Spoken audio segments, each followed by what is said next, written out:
Orang pertama yang perkenalkan konsep THR.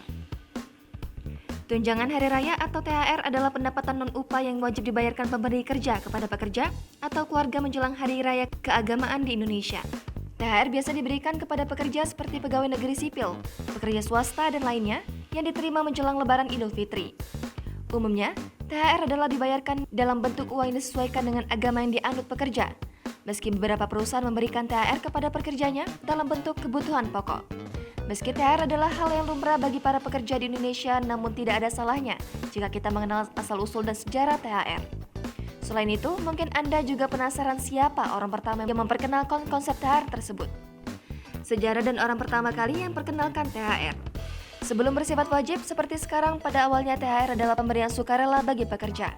Adapun orang yang pertama kali memperkenalkan konsep THR adalah Sukiman Wirsanjoyo, Perdana Menteri Indonesia ke-6. Sukiman berasal dari Partai Masyumi. Pada saat itu, kebijakan THR adalah bagian dari beberapa program kesejahteraan bagi pamong praja, sekarang PNS. Tujuannya agar pamong praja mendukung kebijakan dan program-program pemerintah. Pada awalnya, THR PNS ini berbentuk persekot atau pinjaman di muka, di mana nantinya harus dikembalikan lewat pemotongan gaji. THR diberikan pemerintah kepada PNS sebesar Rp125 hingga Rp200 dan dicairkan setiap akhir bulan Ramadan atau menjelang Hari Raya Idul Fitri.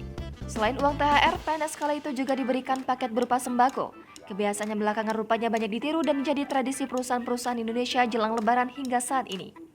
Aturan mengenai pemberian THR PNS saat itu tertuang dalam Peraturan Pemerintah Nomor 27 Tahun 1954 tentang pemberian persekot Hari Raya kepada pegawai negeri. Sesuai aturan pemerintah saat itu, THR hanya berlaku untuk PNS bukan pekerja swasta. Kebijakan tersebut rupanya ditentang keras oleh kaum buruh, terutama organisasi buruh yang terafiliasi dengan Partai Komunis Indonesia atau PKI. Para penentang berargumen, THR hanya diberikan kepada pamong praja sebagai tindakan tidak adil, padahal mereka juga sama-sama bekerja, baik di perusahaan swasta maupun perusahaan negara. Jangan lupa subscribe, share, komen, dan like ya.